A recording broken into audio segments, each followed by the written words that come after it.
Caminhando com Cristo, nossa reflexão para esta segunda-feira. Estamos no Evangelho de João, capítulo 11, né? Que começa falando lá, narrando sobre a morte de Lázaro, né?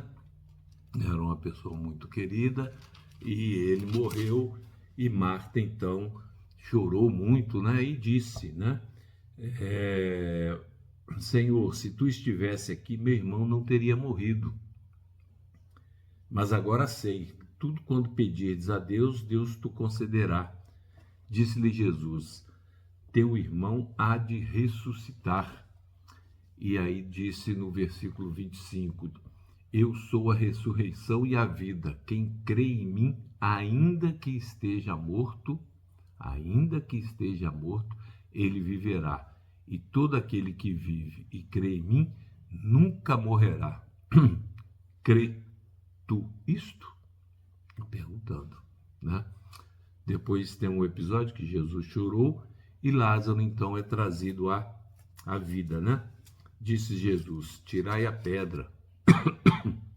Marta, irmã daquele que estava morto, disse, Senhor, a essa altura cheira mal, porque ele está morto há 4 dias, né?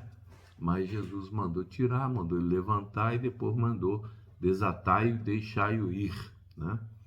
Bom, a partir daí começou o plano para matar Jesus também, né? Então, muito dentre os judeus que tinham vindo a Maria e que haviam visto as coisas que Jesus fizeram, creram nele. Mas alguns deles foram pelo seu caminho até os fariseus e lhes contaram as coisas que Jesus havia feito, né? Os fariseus sempre no meio, certo? Então, a gente observa aqui no versículo 39, um versículo muito interessante, né? A humanidade tem uma parte a desempenhar no plano de Deus, né?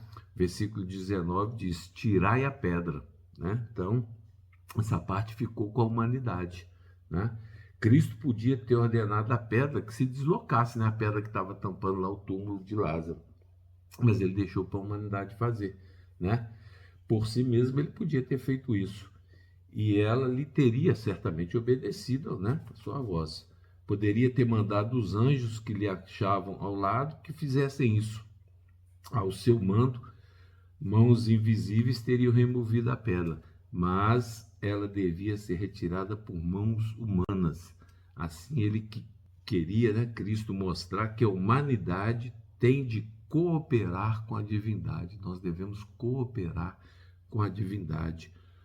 O que o poder humano pode fazer, o divino não é solicitado a realizar, né? Aquilo que é o homem, eu gosto muito do exemplo, quando Moisés chegou com o povo lá e viu o mar e os egípcios vindo, não tinham onde escapar, e o que Jesus falou? Marcha, molha o pé na água, põe o pé na água, o resto é comigo, né? Então, é uma coisa assim muito, muito interessante. E o versículo 50 também do capítulo 11, né? Onde Caifás profetizou sem saber, né? O versículo 50 diz, nem considerais que nos convém que um homem morra pelo povo e que não pereça toda a nação. Já estava ali o plano, né? Um deles, chamado Caifás, que era sumo sacerdote daquele ano, lhes disse, vós não entendeis nada, nem considerais que nos convém que um homem morra pelo povo e que não pereça toda a nação, né? Essas palavras foram pronunciadas por alguém que não conhecia seu significado, havia perdido o senso de santidade dos sacrifícios e das ofertas. Mas suas palavras significavam mais do que ele ou do que aquelas pessoas que estavam com ele sabiam. Com elas deu testemunho de que havia chegado o tempo do sacerdócio arâmico.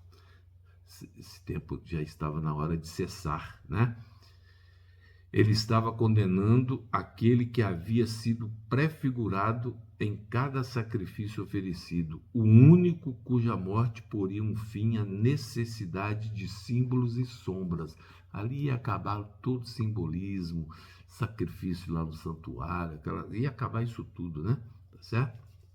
Então, estava declarando sem o saber que Cristo estava prestes a cumprir aquilo para o qual o sistema de sacrifícios e ofertas havia sido instituído, né?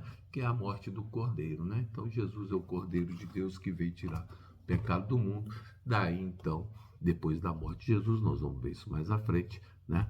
Acabou então o sacrifício lá no santuário, passou a não ter mais valor porque Cristo morreu na cruz e aí derrotou de vez Satanás. Que você possa ter uma semana abençoada, uma segunda-feira abençoada, em nome de Jesus, amém.